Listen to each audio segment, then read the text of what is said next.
And don't be scared to jump in. You know, like sometimes JB will be like, "Hey man, you talking too much. Shut up." Yeah.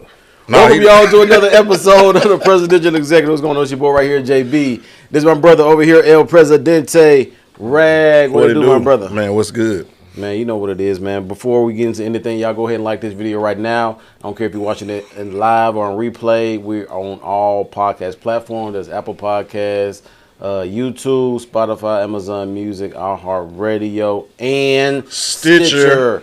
And Rag, you know, we got a voice in here right now, so I don't know if you wanna, you know, you gonna wait to do the introduction. We gonna do it again on the actual episode that gets posted. But man, we got a legend in a lot of areas. You know what I'm saying? He was definitely was my manager at one point. You know what I'm saying? Was the most. All you can do is laugh. Yeah, all we can do is laugh. But I mean, like this dude has had his hands in the music scene. Definitely a community activist. Definitely a city activist. Man, has impacted a lot of youth throughout the city and throughout the state. Man, he is an impactful person. Like one thing he likes to be is impactful. He's a writer. He's an author. Like I said, activist, mentor, father, pastor. Blood, and he'll get into that. He'll get into that. You know what I'm saying? He'll get into that when that time comes, man. But the one, the only, man, Broderick, Pastor PB Conocero, straight from the block. Yes, sir. Yes, sir. Yes, sir. Yes, sir. Yeah. What's going on, my guy? Like I said, you're like the infamous guy right now because nobody can see your face. We're live. Cool. That's good. You know what I'm saying? But they hear your voice. Take the ratings down, so it's probably good that they just hear the little raspy voice. For sure. Oh no, the ratings going up. Yeah, going. Just glad to be here. Chop it up. Have some men talk. Yes, sir. Oh yeah, I love some men talk now. Yeah, we love that. Make that happen. We love that. Love that. Now straight up, we got a few. Rag, you sent me a lot. But I know you had some too. But it's just like when you told me to be on it, I'm like, so now I just be like, for sure. You know what I'm saying? I be looking, I be searching, I would try to find the stuff that the young people will enjoy. I'll be all over the place. Over the place. So actually, most of the stuff you put out, because this one in particular, I know I want to chime in. I want to get you guys' opinion about now the whole LeBron Stephen A. thing. God, yeah, we got. You know what I'm saying? Yeah. So we got to. Now it's a lot to say, but then it's like it's kind of the same stuff we kind of always kind of talked about with that. Stephen A. For people that don't know, Stephen A. and LeBron, I think Stephen A. was at the Lakers game, Lakers versus Knicks, sidelines. I think he was in the front row with another owner. I want to say that was at Madison Square Garden, wasn't it? No, that was in L.A. That was in L.A. That was in L.A. And so this was like, I don't know if it was like during the game, before the game. It was pregame. Was it pregame? It was pregame. So pregame, he saw Stephen A. sitting with the CEOs. Right? Because he was their guest. He was their guest. He was their guest, right? Yeah, and Larry David. Yeah. Larry David. Okay, you know Larry David from he was the creator of Seinfeld, the show Curb Your Enthusiasm, like big boy in the know what I'm saying. He was with the big boy. And so he was their guest, and so LeBron decided to pull up in his face, right? In his face, and basically just tell him keep my son's name out your mouth. With the but he didn't say what I said. Will Smith without the slap. He said bleeps explicit. Keep it out my effing mouth. You know what I'm saying? Yeah. And so. And then it sounded like what Stephen A. said. He said on the next day on the show, he was like, "Well, he said LeBron, okay, let's talk about no f that. Keep my son's name out your mouth, right? So it's my fucking son, right? So you said the explicit, yeah. Oh, I mean, you know me, I'm gonna say the explicit. Yeah, that's rag for you. Gotcha. But now the whole thing, like LeBron is a great player. Let's get that straight first. He's good. He's good. He's I give him I give him the great status, but. I used to be a LeBron sexual, right? You know what I'm saying? So is that like a real thing? A Bron sexual, yes. A Bron sexual, for those of you all who don't know, a Bron sexual is somebody who will defend LeBron no matter what. Okay. No matter what the heck naysayers say, the analysts, the pundits, we are ride or die Bron stands. And at one point, now current Bron sexual still feel like he has surpassed, but at one point we felt like he had the potential to be he was GOAT. going like we felt like this is going to be the next MJ. Yeah. After Magic, Kobe. Yeah, right. Yeah, He was hitting that trajectory. Right. Well, you got to remember when he came Top in. You got to remember how old we Top were 5, definitely. when he came in. Yeah. We got a little bit more sense now, but top 5. Okay, but continue. So me being that, like, I was on LeBron since he was a sophomore in high school. Had all the high school magazines and stuff, right? And so, I was like, he was on the trajectory to be close to Jordan, maybe even surpass him, right? The way he was going from 03 to like 2010. You know what I'm saying? You know what I mean? So, but after that, 2011, going with the Heatles and all that stuff, a lot of stuff didn't happen. He kind of done went down on my radar, and he's just started doing just a lot of whole stuff. Just to be frank, you know what I mean? Like, I try to find another word, but there's only one way to say it, right?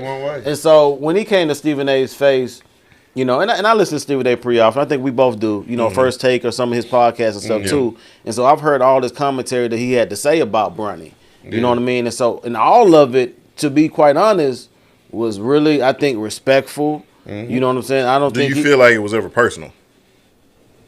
Against Bronny? Yeah. No, I'm saying, like, when you said respectful, do you feel like he's made any personal attacks against Bronny? No, not at all. No, actually, I think he went out his way. To be. It used to bother me as a viewer because dude was too. He was like, "Well, let me first say I love Bronny," and it was like, "Dude, I know. Just talk about it." So basically, it's only about basketball. Yeah, with Bronny or lack thereof. Everybody saying that though. That Stephen ain't saying nothing that the rest of the sports except world for Gilbert Arenas. Right, and don't get me wrong, like I love Gilbert. We'll get on that. Yeah, we'll get on that. We'll hold that one. But so I never heard him say anything disrespectful about Bronny, personally or even on the court, right? Everything that Stephen A said was based on LeBron. So just like he made an excuse on the First Take, LeBron. It was like he wasn't talking about Bronny. He was basically putting it on Bron for putting him in that position. Yeah. You know what I'm saying? Right. So my thing is like, come on, bro. Like, and just putting myself, I can't put myself in Bron's shoes because he's on a different stratosphere or something, right? But just when you have somebody that wait a minute, you got a son, don't you? Yeah, I got 3. You got what I'm saying? You got multiple sons, so yeah. Like you have a legacy. Mm-hmm. Especially in a certain, like, if any one of them go, and I don't know if you know this, but like I want to say when he was a senior in high school, he was like top 2, top 3 player in the state. Yeah, tennis. Okay. Top 3. Yeah. Went to school on a full scholarship, tennis scholarship.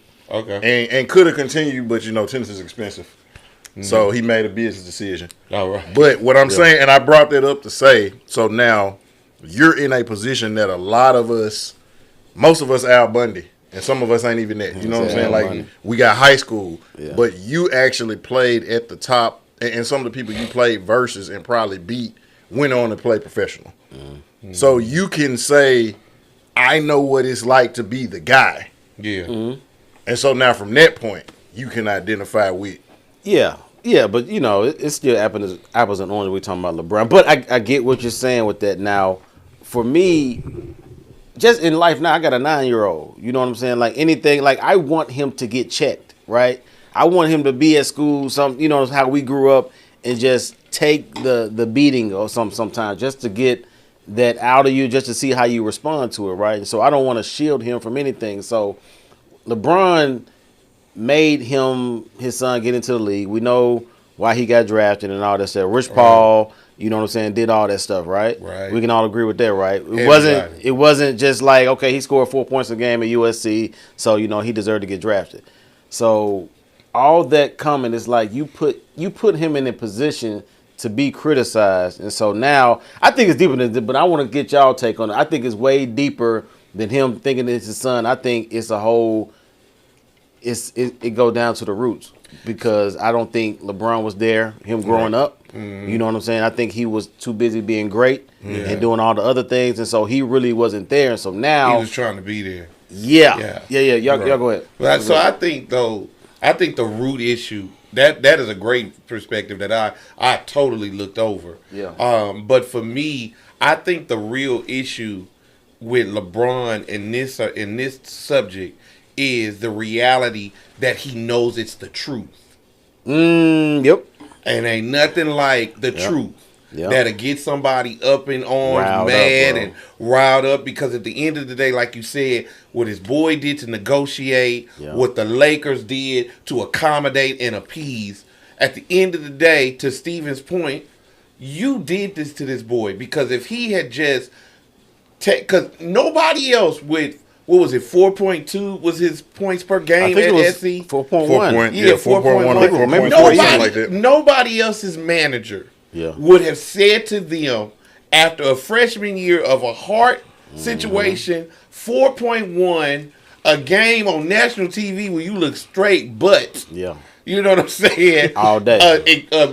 A legacy at Sierra that was okay, but it was dudes on your team at Sierra Canyon that were better than you. Yeah. You know what I'm saying? Yeah. And so you wrote the name of your father.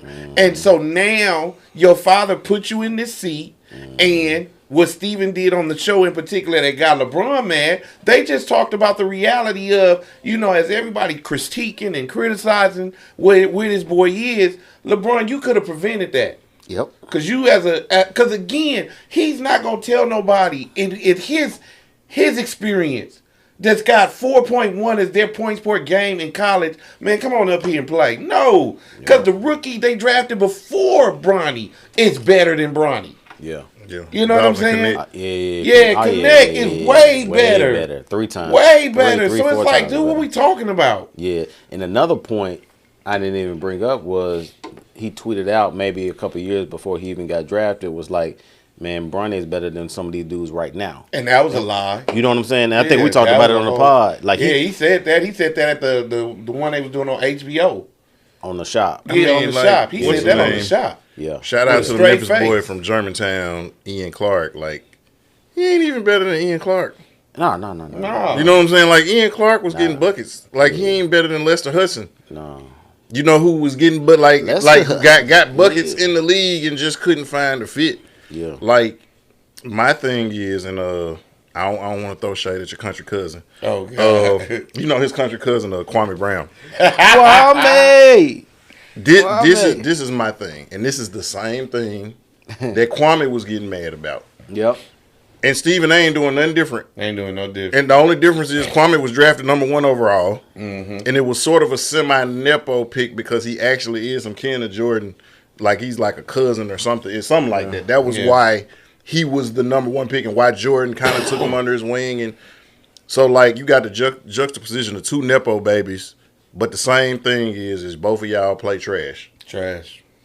And so LeBron is trying to do the same thing that Kwame be doing. I'm a great father, and I scored 50,000 total points, and I'm an activist, and I got a school, and that ain't got nothing to do when it's 48 minutes and them 3 referees and it's 94 feet. That's all we care about. And I think I alluded to this one time. I deliver mail for a living. Yeah.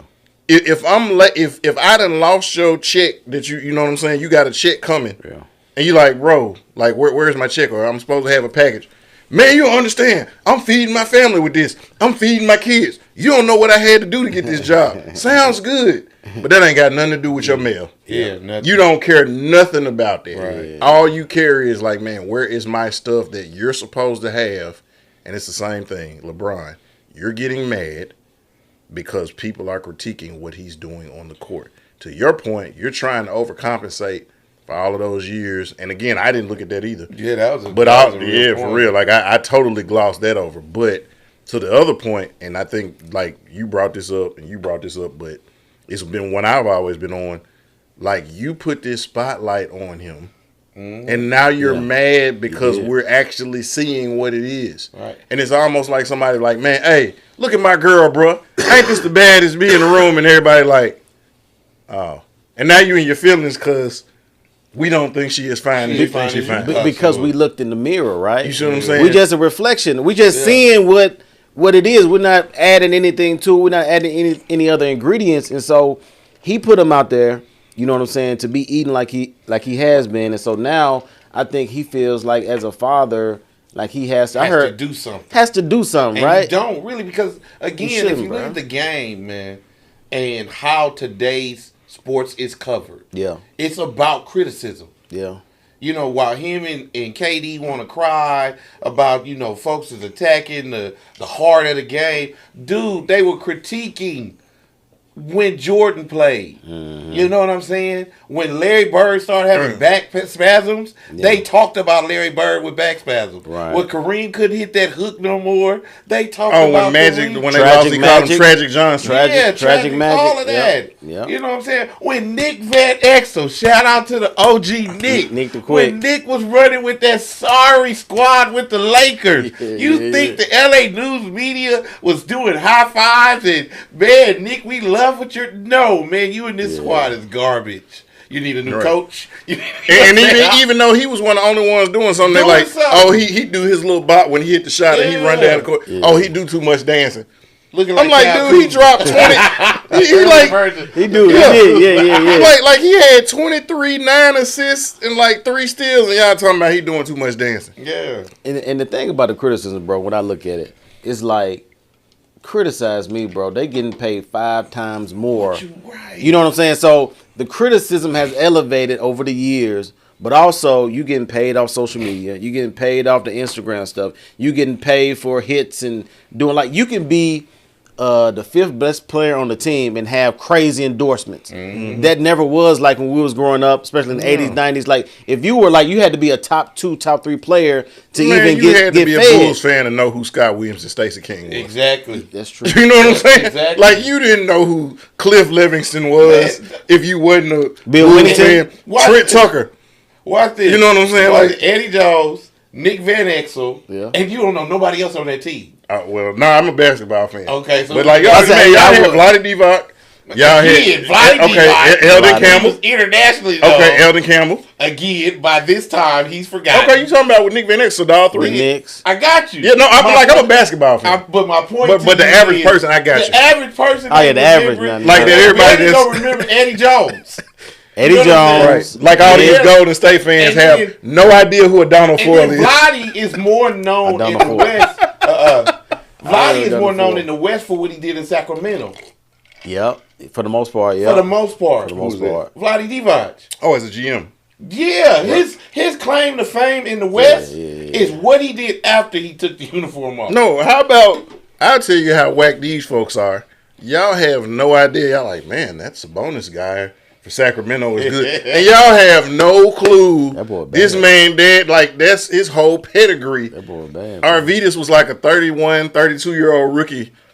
And was like, and they was like, man, if dude had came in when he got drafted like 12 years ago, like, he would have been amazing. Yeah, he would have been like Luka. Like, his knees was shot, you know, by the time talking about Arvidas? Yeah, Arvidas. Yeah. Oh, yeah. But young phenom, it was started earlier. Yeah. I mean, I just don't like this idea. And you talked about the criticism. And to your point, I know you did, but like, you remember the Memphis commercial pill used to have the BOPs.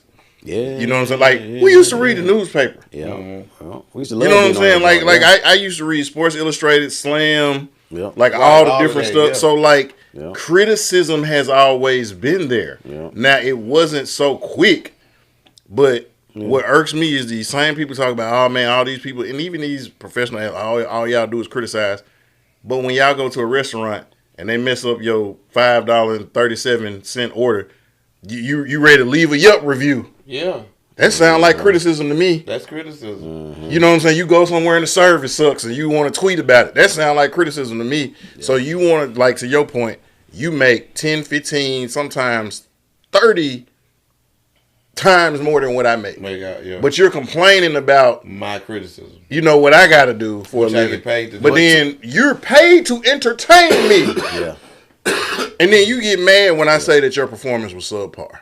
Now, to what Broderick was saying, too, like, it only going to hit you when the truth hit. Man, it's the truth. Hit dog's going to holler, right? Yeah, the boy is hit. You know what I'm saying? Because think about this, too. When we were growing up, here's the other difference with then and now. Slam Magazine didn't write about Bronny James's. Yeah. No. You know what I'm saying? Nobody would have known this boy. Yeah. You know they didn't even write about Marcus and you had what's to the other be one? You had to be something. Oh, you talking about Jordan's son? Kid. Yeah, they didn't even write about Jordan's son. And Marcus was killing it. Yeah, he was. He was killing. I think he was killing in college too. That's what I'm saying. In high school. In high school, he was killing. He was one of the top players in Illinois high school. He was killing in Central Florida too. Yeah, Central Florida. He was killing. Yeah. With the little headband and short with the glasses, right? Glasses. Looking like all of that. I think he was averaging like 15. Right. In college, that's real good. Yeah. And got some highlight when the conference was good. When Conference USA, Conference USA, yeah. And he was in Conference USA, and the boy got some real tournament highlight moments. Hey, but see, and this is the type of dad that Jordan is. I remember Eric Gordon. He was in the same time that Eric Gordon was playing. They was playing Eric Gordon school, and they were like two of the top guards in Illinois. And so, man, Eric Gordon is cooking Jordan. And Jordan come in. He come in through the side. It's like he saw his son getting cooked, and man went out. He like, I'm not finna sit over here and watch this. Can't watch it. Bro. And what I'm saying to me though, that's good parenting. That's just like Shaq's stepdad. When Shaq said he tried to like go behind the back and do a finger roll, he said that man, Dad. He said, man, Sarge told my coach to call timeout. He said, man, that man took me behind the bleachers and jacked me up. He's like, man, what you doing? He's like, man, I'm trying to do like Dr. J. He's like, man, they already got a Dr. J. He's like, you Shaquille. It's only one Shaquille. Be Shaquille. Yeah, be Shaquille. Right. He said, so Shaq was like, he said, the reason why I dunked so hard, he was like, because I was trying to show my dad, like, yeah, he said, every time I dunked, he was like, I was trying to show my dad, like, yeah, this for you. Well, now, when you coddle a child, you know what I'm saying? And now he's in a man league. Right. This ain't USC no more. This is not the kiddie leagues no more. So he's gonna always look to you to bail him out. But what you're doing is you're making him look less of a man. When every time somebody says something, and we ain't talking about his personal life, we ain't talking about who he dating, we ain't talking about his tweets or his Instagram post. We are talking about strictly when he gets on that basketball court and he looks like a deer in headlights. Exactly. You know what I'm saying? And so now, again, I'm only speaking of this as an observer. Of course, I'm Backyard University all day. Like, that's where my basketball career stops. Yeah. Now, we talking about getting up on stage and performing. That's a totally different thing. Right. That's your lane. Right? You know what I'm saying? Like again, you got some lanes where you could talk about. You got some lanes where you could talk about. Right. But now we're speaking strictly as people who appreciate the artistry, the pageantry. We have actually played on teams. You know what I'm saying? Whether it's AAU, middle school, like we did that. Yeah. So we're not just the person who was always, watching outside, watching everybody else play. No, we actually played on some teams. We had to try out for some teams. We made some teams. Yeah. We know how to run some plays and everything like that. Like, I talk about this all the time. I got a couple of players I used to coach right now that's playing college ball. Mm-hmm. You know what I'm saying? You recently posted, we'll talk about this later. You recently posted rest in peace to my girl, Clintina. Yeah. But that was somebody, remember when you had the tournament, and she was my number one overall pick. Right, number one pick. You know what I'm saying? She ended up going to TSU. You know what I'm saying? Yeah. No, it was MTSU. No, was it TSU or MTSU? It was MTSU. It was MTSU. But she got a scholarship to go to MTSU and was on the basketball team there. But again, like we do know what we're talking about in that aspect. Yeah. And I don't like this idea that because I did not play in the NBA or play major Division I, that I'm not qualified to speak on it. Right, yeah. None of us are gourmet chefs, but I bet you can tell me when you eat something and it tastes bad. It tastes bad, yeah. None of us are NASCAR drivers, but I bet when you get on the expressway, you can tell me when somebody don't know how to, you know what I'm saying, drive in the lane. To me, when people say stuff like that, that's a lazy argument. It's a cop-out. It's a lazy argument because he's basically saying that you don't have two eyes, you don't have discernment, you can't observe, you can't see, 1 + 1 don't equal 2. Yeah. You know what I'm saying? So basically when somebody tell me that, oh, you didn't play on this level, so you don't kind of understand. Okay, so me, if I have the same opinion as Michael Jordan, and he's, you know what I'm saying, we know who Mike is, he's the GOAT in my view. Yeah. You know what I'm saying? So I had the same view as him, but you're discrediting me. Like, you know what I'm saying? It's hypocritical, right? Mm-hmm. And so when I look at stuff like this, I just think LeBron, to me, he just shined a bigger light on his son. Right. You know what I'm saying? It's not helping. But that's the thing with LeBron and media, though. Because they both are creating the problem. Yep. Right? There's no G League player that if you go on your YouTube, ESPN, is being highlighted like Bronny. Nope. And it is plenty more highlights in the G League than what he has done. But it was the same thing that happened when he went to Sierra Canyon, right? He became the face on a team that has Zaire, and Zaire is better than Bronny. Yeah. You know what I'm saying? And Zaire went through. He was first round pick. Yeah. For the Grizzlies, and look where he at now. Yeah. And his money wasn't guaranteed like Bronny. And that's right. He do got like a 4-year guarantee, $8-9 million. Yeah. Something that you've never seen. Ridiculous. A 55 They guaranteed pick. the boy's contract. Yeah. Off of being on the second round. Yeah. 55th pick. And it's only 6 go years downtown, you got some Grizzlies Yeah. that ain't got that kind of promise. Yeah. Yeah. No, he's not playing better than Scottie Pippen Jr. and Right. his stuff is better than Scottie Cole. Scottie Yeah, Pippen no, Cole. no, Scottie yeah, Pippen Jr. Cole. Yeah, but there's like so it. many other sons. Yeah. To Kenyon Martin's son better. KJ. Yeah. You know Michael what I'm Jordan's saying? other son. What? Kay Cunningham. Jimmy Butler. You know what I'm better. saying? Y'all know this Michael Jordan's son. Jimmy. I told y'all I'm putting that documentary out, The Last Son. Stupid. The Last Dance, The Yeah, Last man. Son. They created this. Let's And get now he in his feelings about it. Yeah. To me, I did look at LeBron like, I'm just like, bro, I thought long and hard, so that's why I brought up, like, because he always, he championed Savannah, his wife, for being there, for doing everything while he go be great. Because he always brought up, like, you know, hey, baby, you want me to do this? No, go be great. Okay, I got to And he's got to champion her because Drake didn't decide to just go on and put out all the stuff that he was doing on the low. So now you got to make Savannah feel good because everything that you've been doing in Toronto, they came out. You talking about all the tag team and they said they were doing? Y'all is They good. said they were tag teaming. And then y'all DJ Academics put y'all out there like he said they were tag teaming. Y'all crazy. He said it was tag teaming, but yeah, man. So the whole thing, bro, I really want to like LeBron, like, but he just keep doing this type of stuff, and it's just like, to me, it's like, first, you're not helping your son. You know what I'm saying? You're not doing yourself any favor. And to me, just the love fest that the media has for LeBron, everybody want to tiptoe around. They don't really want to say kind of what we're speaking about, right? Now, Stephen A., he spoke better about that on Gil. I don't know if y'all heard that on Gil's Arena today. Yeah, no, it actually just came out. Yeah, I heard a little bit today. And so, you know what I'm saying? Like, the media tiptoes around, which for good reason, because LeBron owns a lot. He has a lot of credibility. He has a lot of businesses. So, with that, man, hold up. Did you see how quiet everybody was? Though everybody like, oh, when Stephen A. come to Gil's Arena, it's finna be on and popping. So I'm just knowing Rashad finna be out. Rashad, awesome dude. Like, everybody's just sitting there like, because guess what? You knew what it was, guess what? They want to get on First Take too. Like, Right. Kiss the ring.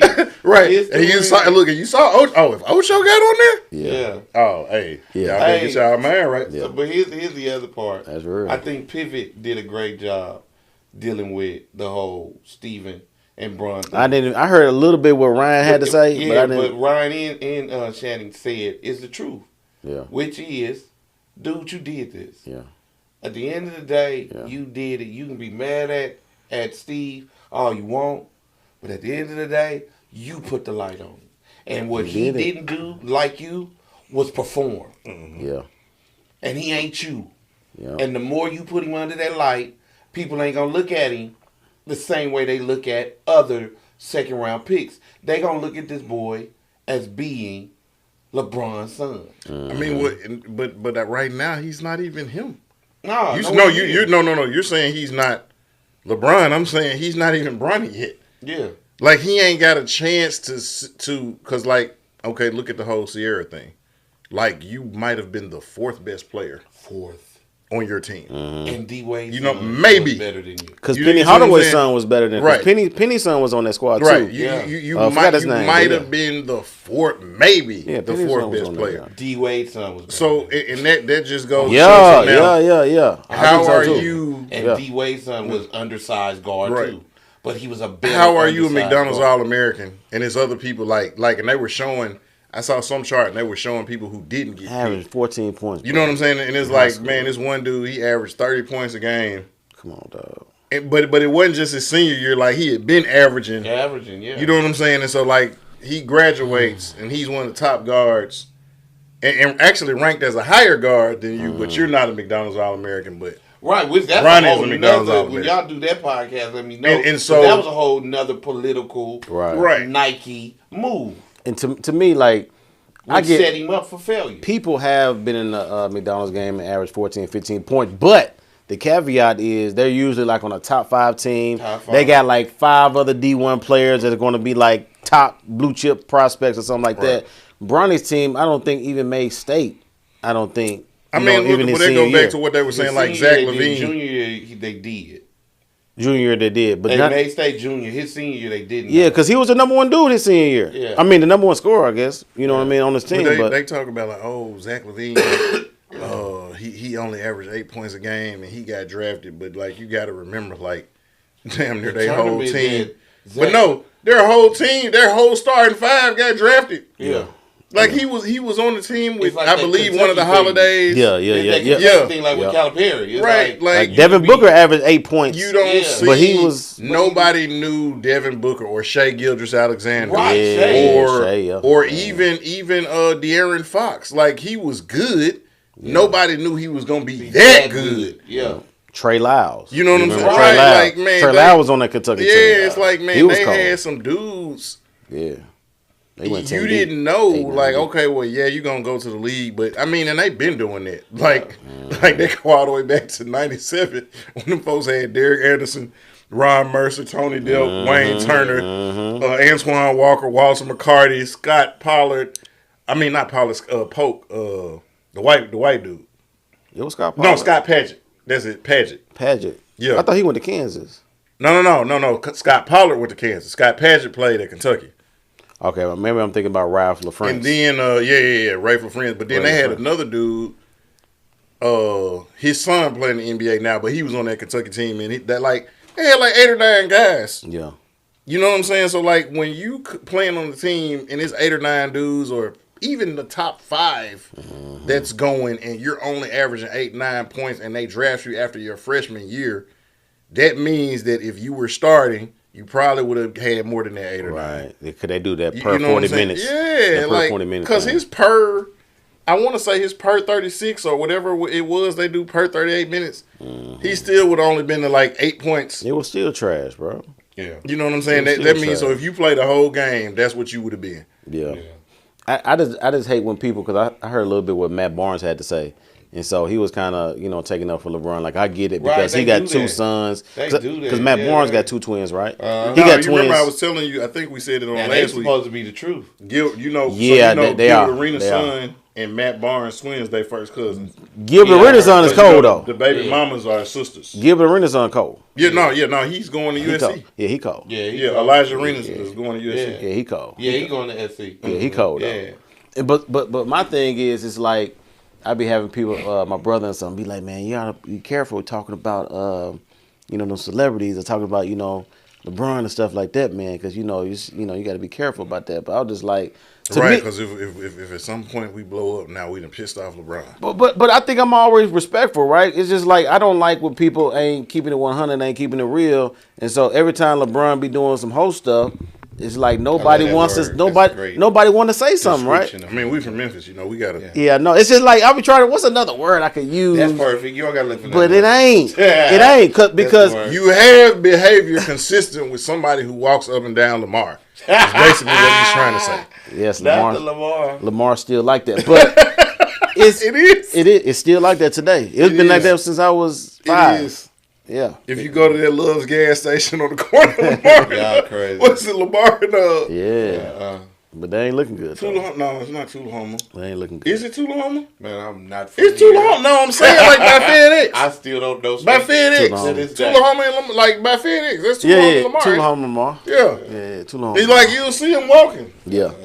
But to the point is, bruh, like, and I thought about what I would actually say, because it's like, I'm just tired of, people tiptoeing around Bron and not really saying stuff. You know what I'm saying? They'll say something like in a barbershop. They'll say something, but once they get that camera in front of them, it's like, I can't say nothing because LeBron might give me some a deal or some type of commercial or something like that to where he can mess me up down the line. So nobody want to say nothing, right? And so Stephen A, he a made man, like, he gonna get his money regardless. I think he just signed a good deal. He got another deal again. He got another deal, a big. I think he's getting paid probably like $25 million a year or something like that. Off the last deal. Yeah. So it's and he getting money everywhere. Yeah. So I mean, dude got endorsements. With them ugly suits on. Man, and he be he getting do be that having young clown and the suits restless on. Like money. a real Baptist preacher. Yeah, yeah. And he be getting, and he go to A.R. Bernard shirt. He Easter ready. You know, he A.R. do. Bernard shirt. He do. That man got the pink jug, the purple jug, lavender. And he get the young and the restless money. Right. That's right. He do General Hospital. So was it General Hospital? General Hospital. Yeah, where he played it like private investigator or whatever. Yeah, because he was cool with the little Latino dude. Mm-hmm. Yeah, but Brick. that's off the air Brick. Yeah.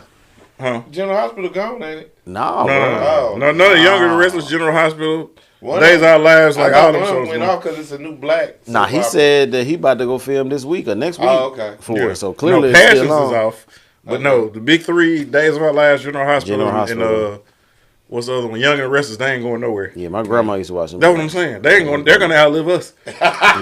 Yeah. But man, like. So I'm gonna make a plea on behalf of the Prez XTV, Mr. James. If you're watching this, if you see this, Mr. James, man, we gonna keep it a buck.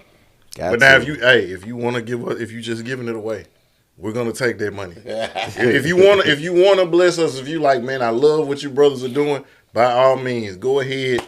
Hey, we will receive that. Shove it out. You know what I'm saying? Shove it out. And man, good measure, pressed down, shaking together, and running over, we will receive it. But at the same time, that's real though. Like, but if you don't want us to tell the truth, if you don't want us to be objective, this would be the wrong platform to invest in. Because at the end of the day, and even it's times we don't always agree. It's gonna be times where I'm gonna be all LeBron, and JB gonna be like, hell no. And it's gonna be other times where JB gonna be like, the goat, and I'm gonna be like, man, what you smoking? Yeah. But that's what it is. That's honest conversation. And I think that for the most part, you're an honest person, and you got to respect the honesty. Yeah. And if you don't, then maybe I looked at you the wrong way. Man, I'm just saying. Touche. Yeah, it is what it is, and I could be all day talking about that because it's crazy. Let's see. This next here, I think we'll talk. Now you put something about Aunt Edwards. Mm-hmm. Oh God. Relinquishing all his rights to child, refusing visitation and child support. Mm-hmm. I heard a little bit about that, but say something a little bit about that. So give me a little more info. Okay, so basically, and him and the child's mother were not together before the child was born. Uh-huh. But she tried to do some stuff where she tried to move to California to make the child support go up. Ooh, and I want to say she's from Georgia because the cost of living is higher in Los Angeles than it is in Georgia, Atlanta, or wherever she's from in Georgia. Yep. So now that I was reading something that actually got denied, so she's not going to be able to do that. Interesting. And so now this is coming from a father.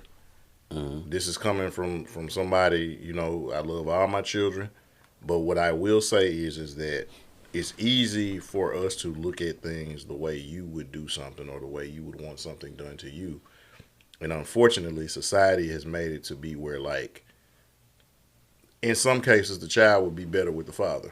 Mm-hmm. But society is going to say, no, the child needs to be with the mother, even though statistics prove otherwise. Mm-hmm.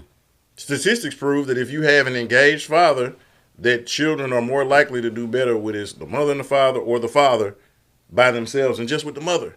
Mm-hmm. Now anybody who grew up in the same, don't let my dad hear that. My dad gonna say not so, because my dad gonna take off his cape for any woman who doing. My dad grew up with a single mom, grandma, he gonna cape for any woman. Yeah, you know what I'm saying. But again, and I know this. If my mom had been the one with us and not my dad, like, we'd have raised hell, because she wouldn't have been able to handle it. Yeah. She just wouldn't have been able to deal with 3 boys. Period. Now, could this be one of the reasons why Ant don't want to be the face of the league? Maybe, but I would say if you know that, because again, we don't know their relationship, we don't know the toxicity of it, we don't know if he was set up. We can guess though. No, we can speculate, but what I'm saying is, it's easy to say like, oh, he ain't shit. Guess. But now because how many times do we know guys that, and we've been in situations like, oh, I'm on birth control. Yeah. And not. You know what I'm saying? Like, oh, well, here's a condom. and she done poked a hole in the condom. But I don't even think that's the. And no. And I'm not saying that's what she did. I'm just saying. But no, I'm saying that I don't even think that's the conversation to have about the subject. I think the real conversation is the heart of the man. Yeah. But if he knows that he's not going to, and I guess I'm sensitive to this because if you had met my mom's mom, like you would have thought she was a church lady her whole life. Mm-hmm. A lot of people don't know, and I'm free to say this. My grandmother passed in 2009, and I didn't know this, but at one point when my mom and her siblings were growing up, my grandmother dipped. It's like I can't. I'm out. Mm. For my own peace, for my mental health, and keep in mind, like I've shared this with you, you know, my granddaddy wasn't shit. The only reason I was at that nigga funeral was for the sake of my mom. And like, we were so disrespectful that if we were all sitting in a room, I would speak to everybody, and I would just look at him like he wasn't there. Oh wow! Because of things that he did to me as a child, and so that, and she left them with that man, but she had to do that. So now. Most people say, "Oh, that she wasn't this, she wasn't that," but at that time, that's what she had to do. And so I'm just saying, if you know that you don't have it in you, sometimes you could be more damaging being there. So I can't roll. Your grandmama's context is different than this man. I get your grandmama's context. My grandmother struggled at when she got with my grandfather. He got off the banana boat. They moved to South Central. You know what I'm saying? She went through a lot in his absence. But even in that, her context, she fought to keep her kids. Mm-hmm. And when she lost them, she admitted, I lost that. But she wasn't willing to just do what he's doing. Because what he's saying, because again, you don't even know what this child is going to be capable of. You know what I'm saying? You just flat-foot, don't like who you laid with, don't like the measures and steps that she's taking, and now you just want to be vindictive toward her. And again, it's that old school saying, this child didn't ask to come here. Ask to be here. Yeah. And so you don't get, and what you're doing is showing why you can't be the face of the NBA. Yeah. Because you as a black man, and again, if we talking numbers like you just did, as a black man, nigga, you the last person need to be publicly denying your child. Because we already got the label. So now you the Adidas, and this is how bad our culture is. This Negro still gonna keep Adidas. Yep. But you pulled Kyrie. Yeah. You see what I'm saying? But we good with you denying your child. Because Kyrie is anti-Semitic. And all of that. Yeah. You know what I'm saying? They okay with this boy denying his child, right? Yeah. And they are okay with talking about it publicly because like it's fatherless children. And here's the crazy part: it's almost like when we talk about it, it's debatable. Right, dude, that ain't a debate. Right, shouldn't be. It shouldn't be. Shouldn't be.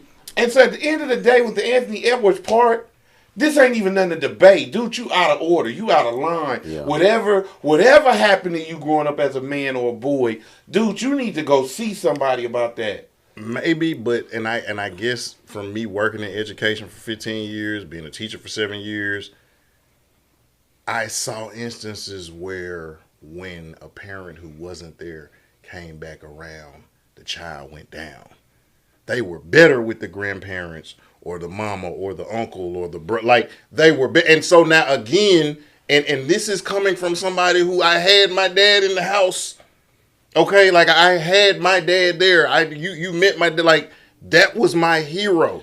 But at the same time, he was in a situation similar to that.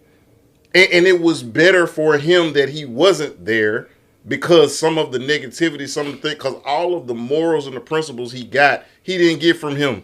He got from his uncles. He got from his grandmother. He got from the people in church around him. Everything that he would have gotten from him would have been a negative, and he probably would not be the man that he was today. So now it sounds good to say that, and that's the moral thing to say, but in some cases, and we have this as a people more than anybody, in some cases, if you ain't gonna be shit, get the fuck out the way and let that child be great. And that's all I'm saying. Now, it sucks for you to be like that. I'm not saying that that's the right stance to be, but I would rather for somebody, if you don't want me, it's better for you to be that way than for me to have to go over there knowing that you don't want me, knowing that you don't want me around, knowing that you don't want to be with me, and then now I got to grow up knowing that, you know what I'm saying, you just tolerating me and you're doing that. So go ahead. Okay, I'm just for clarity. So are you saying that it's okay what Ann is doing to like not at all. Okay. Not at all. So but I think that works both ways. What I'm saying is that in some cases, it's some women who don't want their kids and only use their kids as a bargaining chip or to be vindictive or to get money or whatever. If you don't want the child and the dad actually want them, let the dad have the child. But society says you can't do that.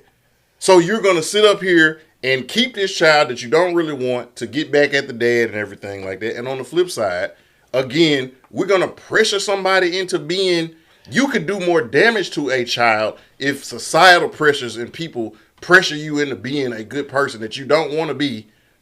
And you could hurt that child because you're trying to put on this facade that I'm a good father. I'm trying to be here because that's what everybody say. Again, you talking about a whole different context. What you talking about with the kids you dealt with at your school and the men and women that were responsible for them or didn't take responsibility for them, contextually, it's different. You're talking about a man who has never, he ain't even got to the page in the book to be able to say, oh, let's put a period on this story. Yeah. He doesn't get that right. Because, dude, you don't know what this little girl, because you can't tell, especially a person whose daddy wasn't there, you can't tell me if my daddy didn't just try to figure some ish out, it wouldn't have made life better for me. I would have rather him try to figure it out than to not be there at all. Yeah. Because that's the stuff in my old age that I'm dealing with. I'm dealing with the fact you didn't want to try. I'm dealing with the fact you lied and never showed up. And it's the absence part that he has to be held accountable for. And when we start justifying and putting everybody's context in the same bowl, then it ain't context no more. It's general. And this thing ain't general. Everybody's context is different. It's some dudes that I get you. Flat-foot raggedy. Ain't gonna never be right. They gonna sleep with 10 chicks. I get that. But nigga, I seen that in you. I know that about you. Dude, we don't know. You don't know what kind of... Because again, most... And tell me if I'm lying. Most black men that find that child, get in a relationship with that child, if you are raggedy, that baby gonna move you. My son is a perfect example. I was a thought of thoughts before Niles was conceived. I had a thought. When my son was conceived, he was a part of the change for me. Because I didn't want to still be that dude. This man is literally saying that this baby, a gift, because let's deal with it for what she is. This man is literally saying this gift can't help me. You crazy. Okay, but how old were you when Niles was conceived? In my 30s. And so what I'm trying to tell you, and I'm not justifying it. Yeah, we get that. What I'm saying is you got to remember, and I'll take it scriptural to you. The prodigal son. He was out of line. And his daddy had to say, go be a fool. Go. And this is where we fuck up as parents. Because we don't want to let go. No, I'm going to save every time they call. And you talked about this before. Every time they go to jail, you try to save them. And guess what? You'll be saving them for the rest of your life. Mm-hmm. If societal pressures force him to do this, and something's going to happen to him where he gets broken, and it might not be at 23, which is what he is, right? He just turned 23. So it might be at 27, it might be at 30 where he gets broken, and he got to come back and humble himself and repent for that. And I think that if that happens, he will be the better for it than being forced to do it. And then so now you're already bitter because everybody pressuring me to do something, and I'm trying to live up to a standard, and I'm trying to do, and this is morally right, and this is there, and let's just keep it a buck. Everybody morals ain't the same. No. And we're called to be examples, not to impose our morals onto other people. I'm supposed to live my life in a certain way that compels people to say, why do you do that? And let me follow you. Not, oh, if you don't do it the way I do it, you going to hell and you better do it the way I do it. And that is why people get turned off by it. So now, again, I'm not saying that he's right. But what I am saying is that if you don't want to be somewhere, we've now think about this, we will tell a woman who keep letting the man get over on them, oh, I think you'll tell her she a fool. If he don't want to be there, he show you he don't want to be there, let him go. But you keep trying to make him take him back, and he keep taking you down through there. And all that does is make you more bitter and more scarred and more hurt for the next person. And so a toxic parent can be the same thing. So what do you think? What do you honestly think will happen to this little girl if this is her story? I mean, ain't no rave reviews coming out of that. Ain't no sun will come out in the morning. And this man literally has a chance now, not to be forced. And I hear you. I'm not saying he should be forced. But I am saying, if this is the same man that takes advisement on how to handle his finances, if this is the same man that goes into a gym 4 to 5 times a week to learn how to better drive and attack the basket, you mean to tell me it ain't a nigga in his circle that ain't able to tell him, nigga, take care of your child? And what I'm saying, though, is that when the final decision is made, and somebody, to your point, say that it impacts him, and it really hit him, again, he's in a position where he'll be able to fix it. He got the money and the means to be able to fix it. But my point, why don't he do that now? Because it's not righteous. Well, the part I'm talking about, just a direct deposit, right? Just a straight, because he said no child support, refuses visitation. So let's say you don't want to be in the child's life physically, right? Mm-hmm. But you can send that check twice a month. You know what I'm saying? Just to be like, this is my part. I don't want anything else to do with it. But at least you can send the money. Right, okay, well, I can speak from this because you all know my story in it. And guess what? And I'm still, and grown now, and I'm still doing that now. Mm-hmm. And that's all I am, is an ATM now.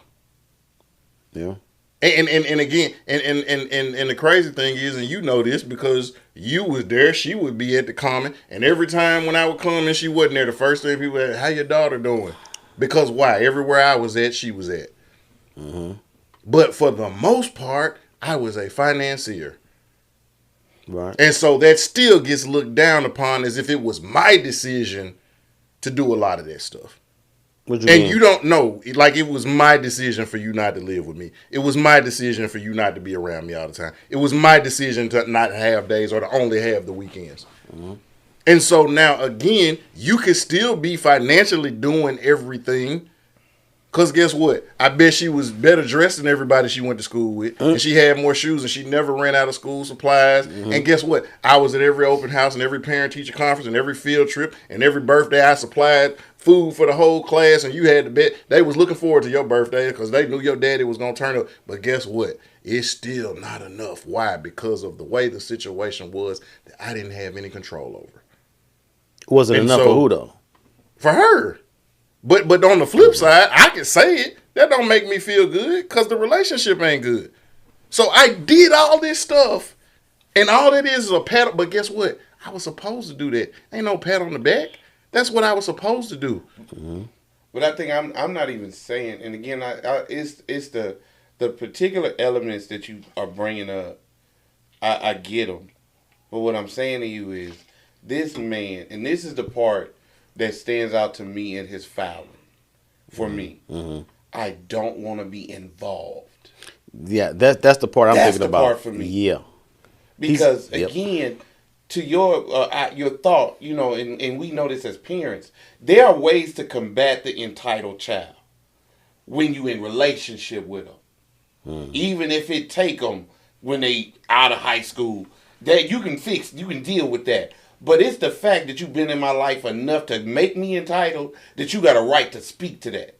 This man don't even want the right to speak to it. Right. And then if what you said, he don't even want to put a seed on it. Come on, dude. You a whole nother monster. And again, I'm not disagreeing with that. Yeah, and I know you're not. All I'm saying is, but now again, the first person we was talking about at the start of this episode, where was his daddy at? And what the hell did he do?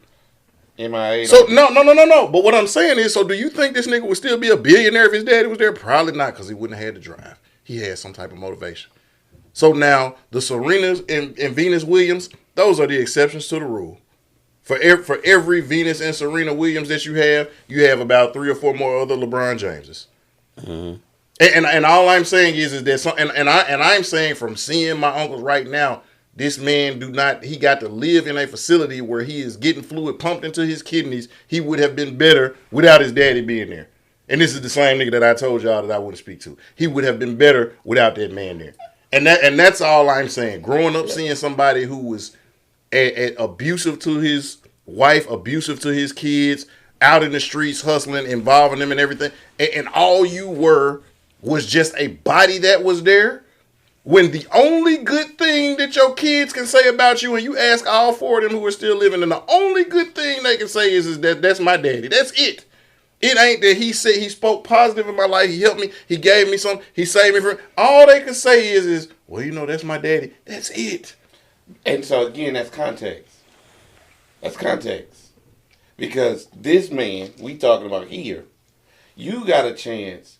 And here's my pushback to you with the idea that you're kind of settling in. The issue with that, to me, biblically, is that, okay, I get that we born in sin exists, but at some point somebody got to be the stop of the sin that exists. Mm-hmm. And for this man, you literally, because you can't change everybody. Mm-hmm. But god dang, you ain't gonna try to make this girl, because I don't know his whole story. Right. But again, we just talking about one. Your context is one girl that she comes from you. Blood test prove it. DNA is there. Dude, be what she need to be. Find out how bad you are, and then love her enough to become better. To your point about your family, that's your family's context. This man don't even know if he is gonna be cat raggedy. He just rather not show up for the job. I mean, look, one of your favorite shows of mine too, The Wire. What did Weebay tell his baby mama when? Oh yeah, I had to go there. No, remember, man, he was like, I got to let my son go. But he said that if I do this, he can become anything that he wants to be.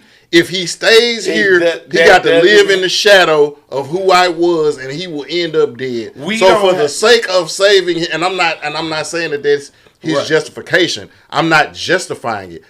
My prayer and my hope is that at some point that light bulb clicks on and he does what he's supposed to do. But what I'm saying is that too many times we try to force people to do things that they don't want to do.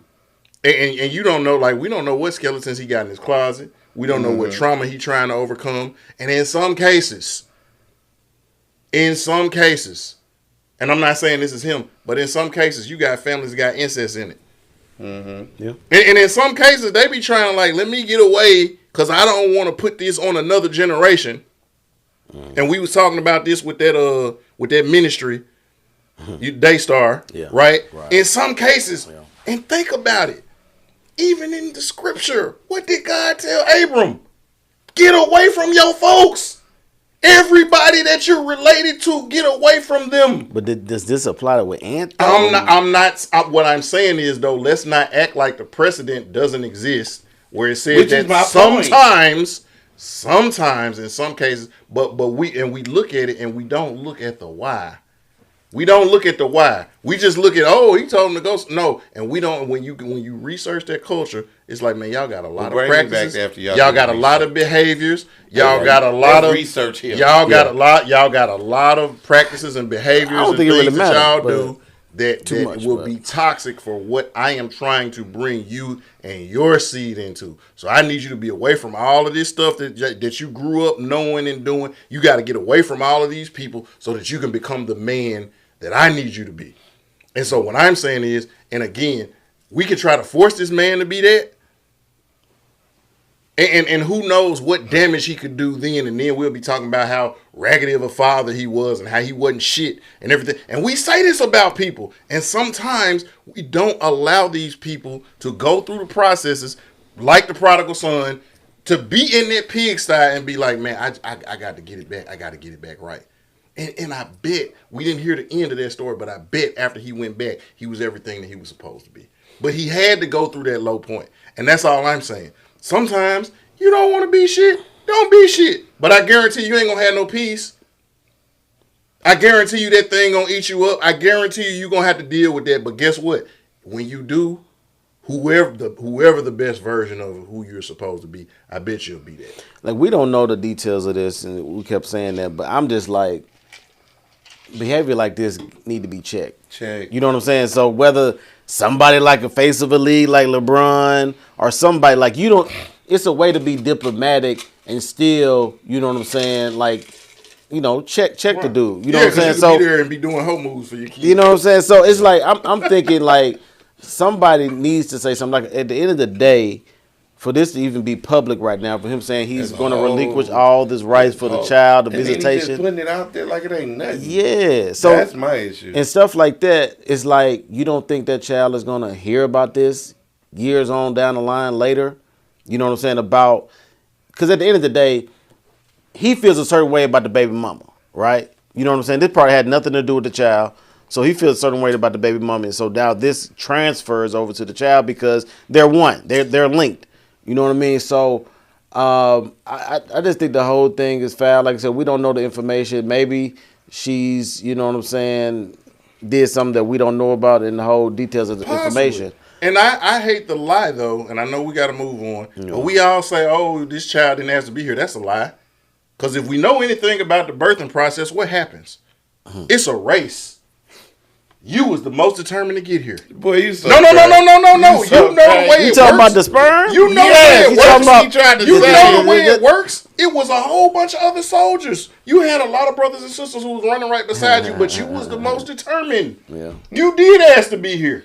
Now, you might not have been the method for you to get here. Somebody else helped you get here, but you were the one who determined whether or not you got here. Mute on that point. You can. You can. But guess what, my nigga? You was the most determined. It was a bunch of other Cali or Dominican. Hey, look, he Dominican for real. He Dominican for real. Oh, you know. Not Dominican. Okay, whatever. You know what you are. Hold up. Can you swim? Of course. Okay, exactly my point. That's all that matters.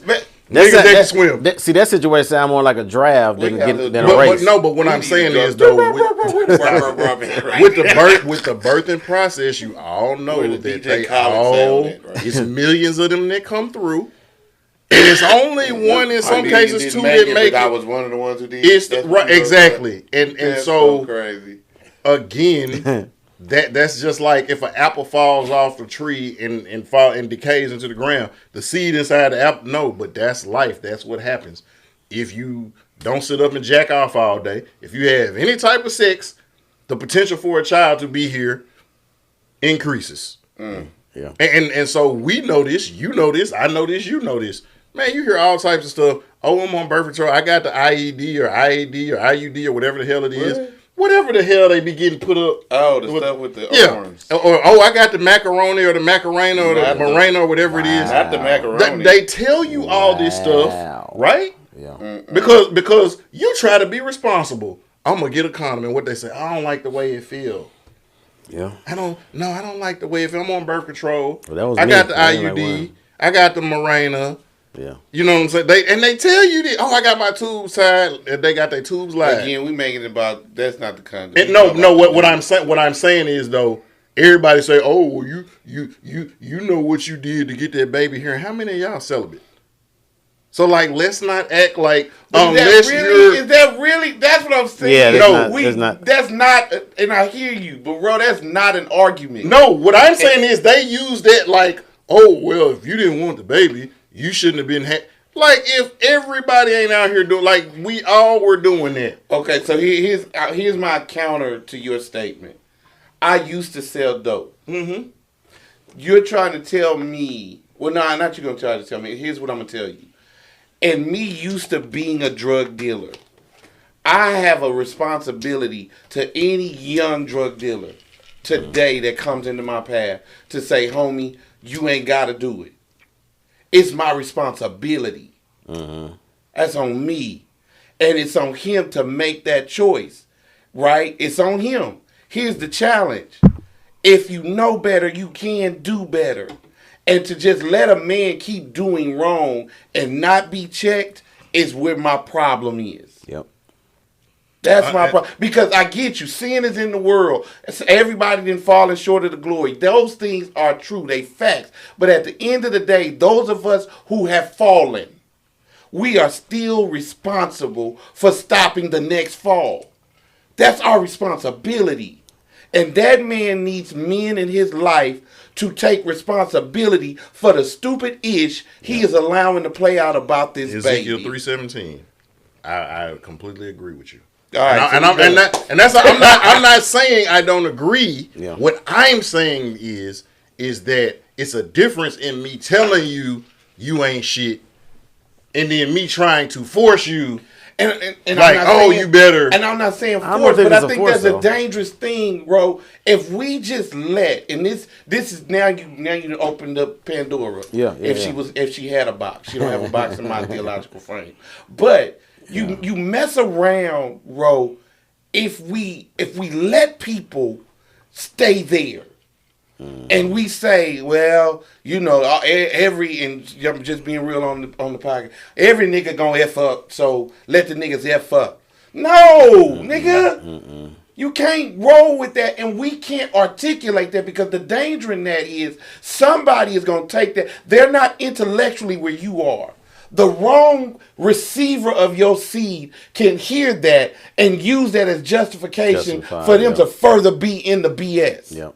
And we who are given the opportunity, who have the platforms, who sit in the offices, are responsible for checking that thing. Wrong is wrong. Ain't no, your daddy went in. No, because people didn't let me ride on that. My daddy being in jail when I was growing up, my granddaddy wasn't like, well, your daddy wasn't. No, nigga. Right. Your daddy ain't got to be there for you to be a better man. Right. And we live in this time going to the Lebron part where everybody get a participation award. No. If you ain't pulling your piece, doing your part, then somebody need to tell you, dude, you got to get in the gym. You got to be a better man. And we can't, and again, it's, oh God, my boy at St. John, what's his name? The coach? Patino. Patino said it best. Life is going to hit you.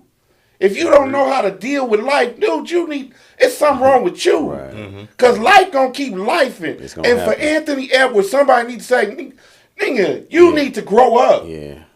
And when we leave that, when we give, and again, this ain't even to an Edwards. This is the danger in us in us saying, well, we all fall short of the sin. Yeah, that's true. That's biblical. I'm down with you. But God dang, somebody gotta stop.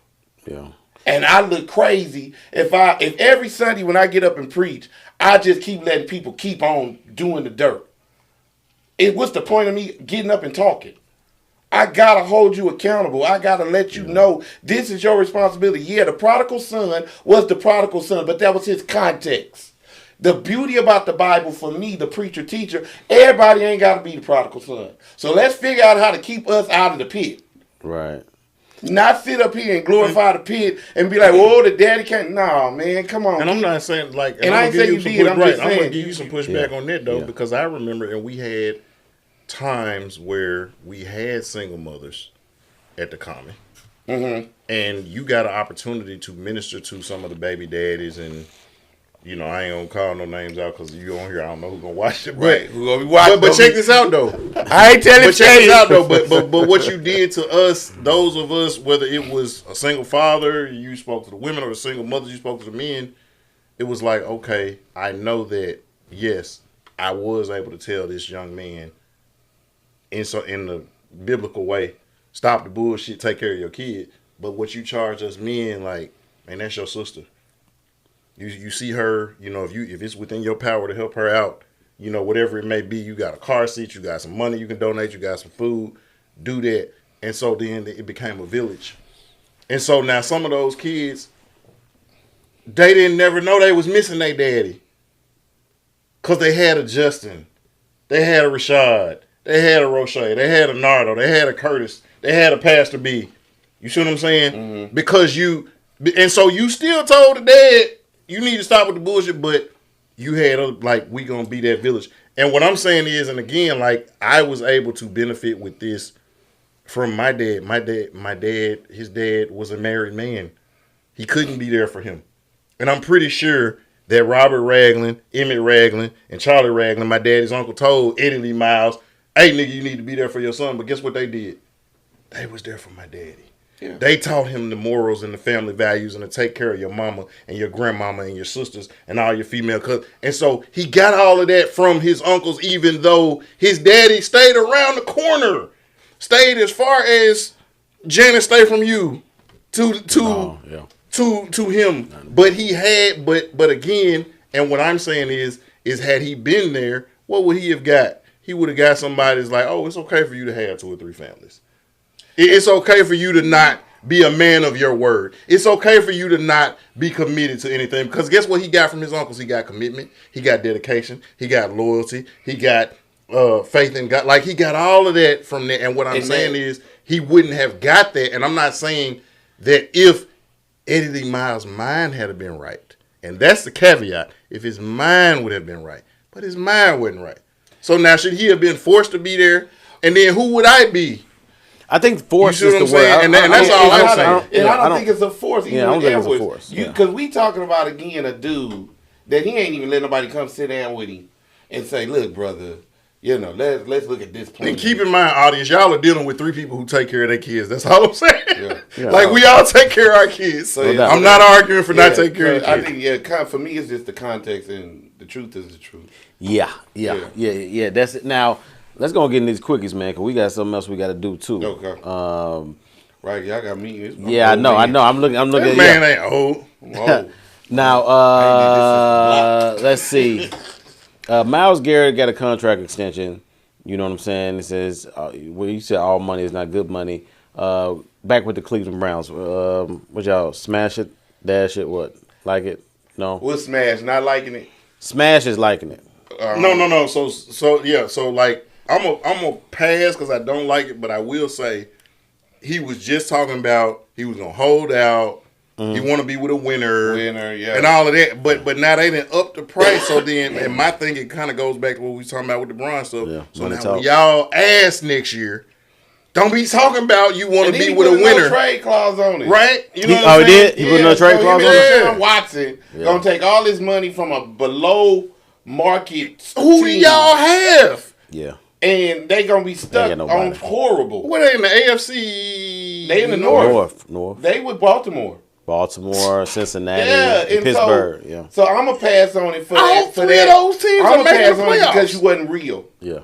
That's my thing. You wasn't even real, dude. You don't. If you wanted to be with a winner, you wouldn't have. He could have went to the Eagles who wanted him. He could have went to the Commanders who wanted him. He could have went to the 49ers who wanted him. He could have went anywhere. He could have went to the Cowboys. Everybody and their mama know Cleveland ain't where you need to go. At the end of the day, he looked like he just wanted the money. Yeah, that's all he looked like. But he didn't say it in the beginning. The only thing good about Cleveland are the Cavaliers right now and Bone Thugs and Harmonies, and that's it. That's it. This is true. All right. In the LeBron school.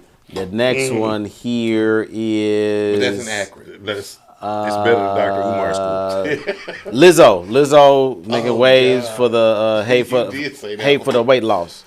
Now, for me personally, like Lizzo, I did see some pictures. She looked better. I can see her cheekbones now. Yeah, she looks.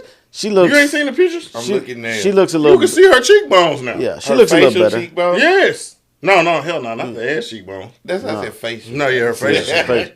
Yeah, she looks a little better, but it's like she actually does. Like, if that's the Lizzo we was introduced to, I'd be like, oh, she's cute.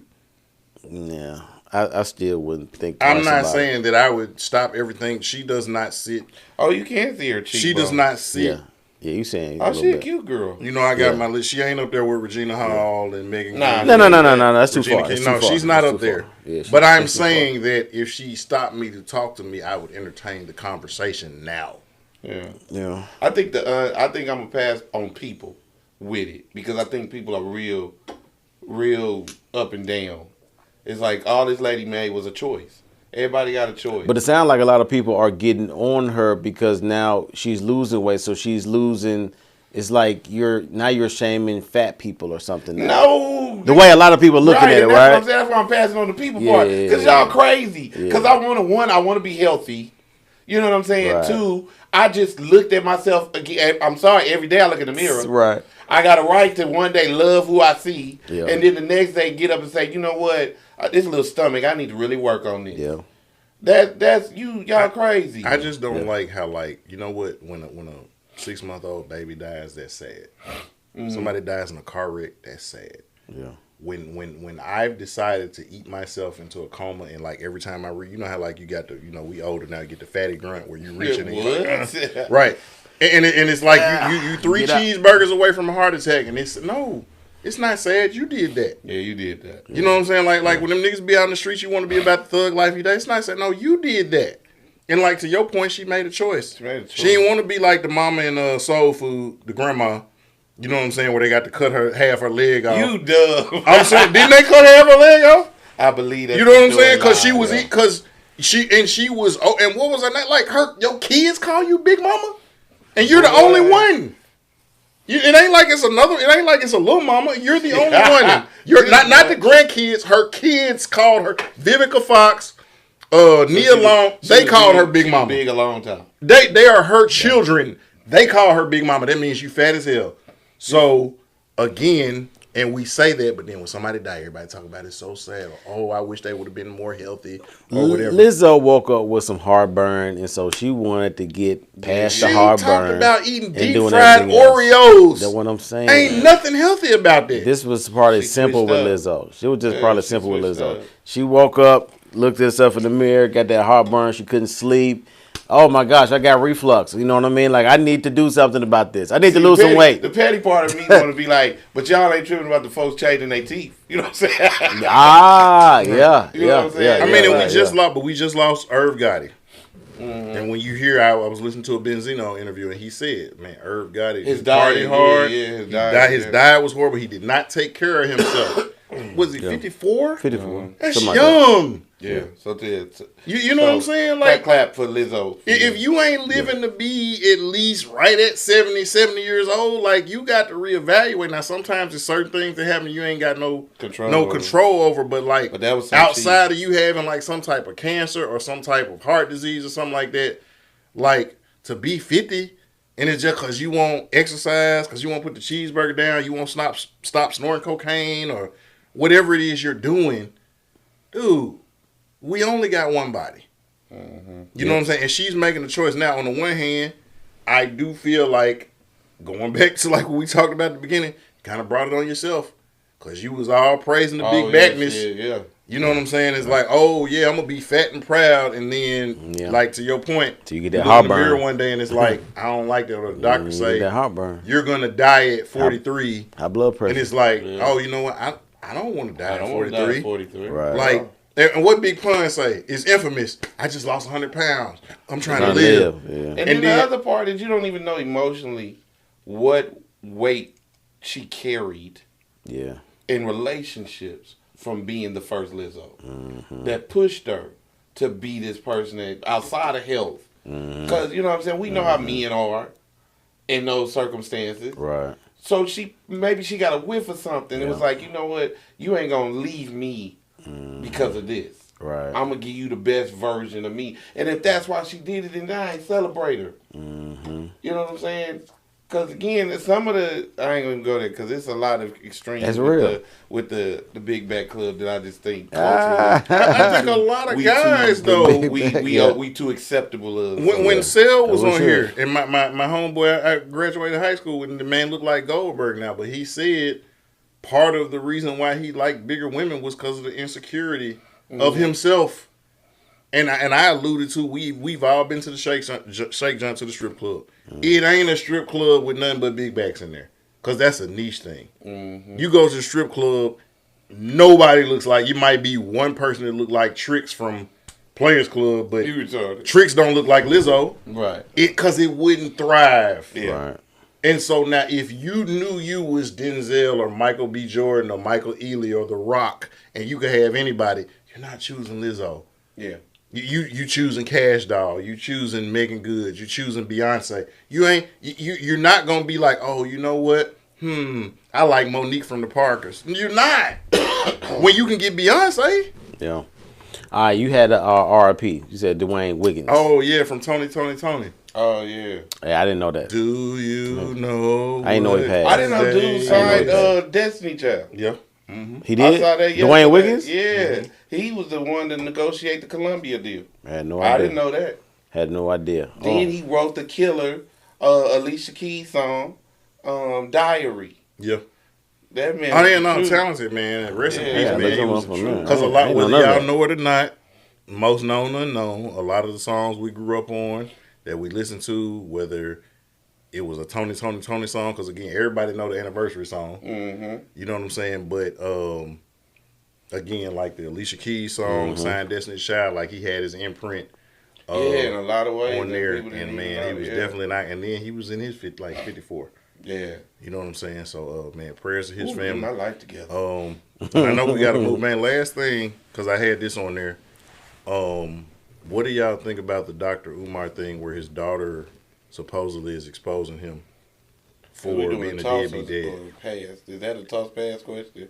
So the difference between this and the Ann Edwards thing is because she was saying that she wasn't clout chasing, but then she was tagging Sukiyana.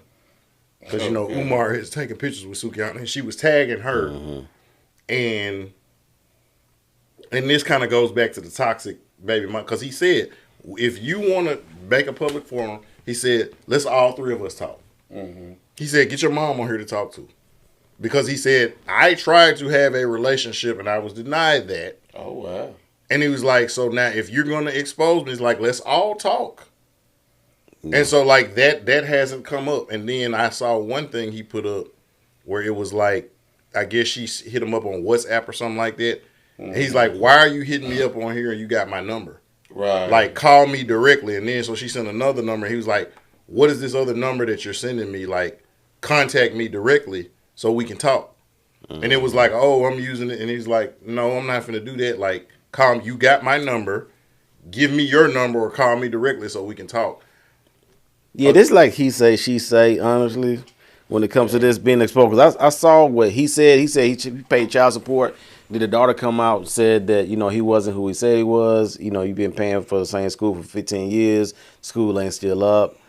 You know, so, you know. But I think to his point, though, and I think this is the sad reality of today's culture. You know, you got the number on a person. Mm-hmm. You look thirsty to me.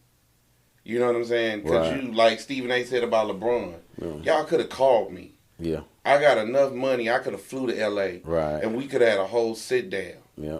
But he didn't want that. And you didn't do that. He didn't want that. So you wanted the spectacle. You wanted to look like whatever you were attempting to look like. And with Umar's daughter, to me, it's one of those moments. If you got your daddy number, what is you DMing him for? Right. What did you know? And not only on Instagram and Facebook, like from WhatsApp. Yeah, it's like from WhatsApp. You being real clout chase. You being real childish now. Yeah. And then you want somebody to take you serious. Yeah. Because again, here's the other truth. Kids that are neglected for real, they ain't going through all of that. Yeah. You know what I'm saying? Real neglected kids, nigga, I ain't gotta call you. Right. I ain't gotta tell you what you ain't did for because you know. To your point, you my new motivation. I'm moving on. Right. So your purpose, your actions say more about you wanting to become culturally significant and ride off of whatever your daddy is to the world, and then you want to do it by tearing him down. And unfortunately, and I think it's in our culture that a lot of times you got, and sometimes it may not necessarily be the mom, it may be the grandma, it might be the great grandma, but you and the mom might talk and y'all on the same page.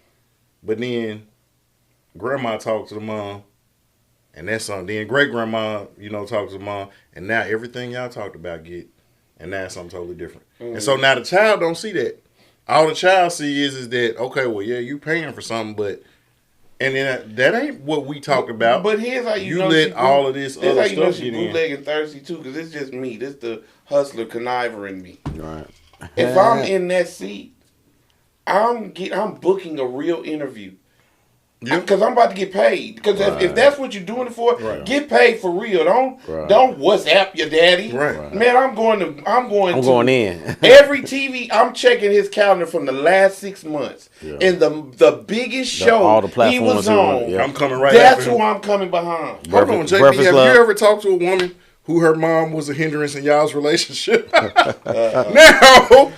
comment. Right. Now, yes. Did you have any children with that woman, though? No, you did not. So now, could you imagine if you would have had a child with that woman? I can't. And you already didn't get along with the mama when you was just dating. Yeah. And so that's the part I think that a lot of people, especially now, we're all woke and you can't say nothing, you can't tarnish the black queen. Yeah. A lot of trauma gets passed on, and it hurts a lot of relationships because we're not mature enough to say, you know what, we're good in small doses. What's in the best interest of this child? And so now, because we didn't work out, and sometimes it's the man, oh, I own you, you belong to me, I don't want you, but you can't talk to nobody else. And sometimes it's the woman. Nope, I don't want you to have a relationship with the child because I don't want the child worshiping you or thinking you're this good guy or this good man or whatever. And unfortunately, maybe she is cloud chasing, but I do believe it's a little bit of hurt in there. It's a little bit of feeling some type of way.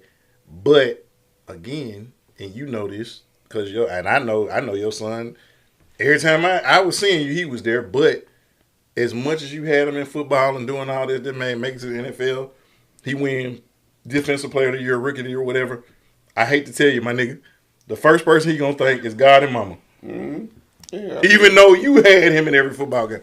You at every baseball game, you coaching the team. Yeah. But I guarantee you, if they make it professional, the first person they're gonna think is God and mama. And you was the one coaching the team and giving Gatorades and giving pointers, and it's nothing that we can do. And unfortunately, that's not my testimony, man. My baby mama was solid. No, I mean, I'm not saying he said it's solid. I'm not saying y'all not, but I guarantee you, if Niles get something, you're gonna be the third person he thinks. Right, you see that in pictures now. And that's all I'm trying to tell you. 8th grade day, he was up under her. You know what I'm saying? Extra tight. I'm the dude on the end of the picture. Right. Like, oh, we got to put him in it.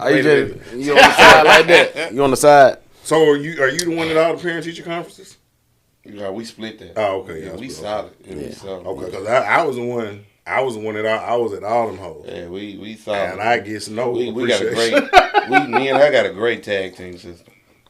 All right, y'all.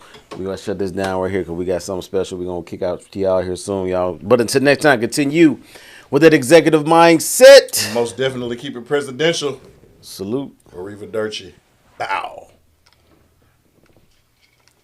Cool. That was fun. I needed that. That's good therapy, y'all. I'm going to start. Y'all I know it's good. We can go deeper with that. I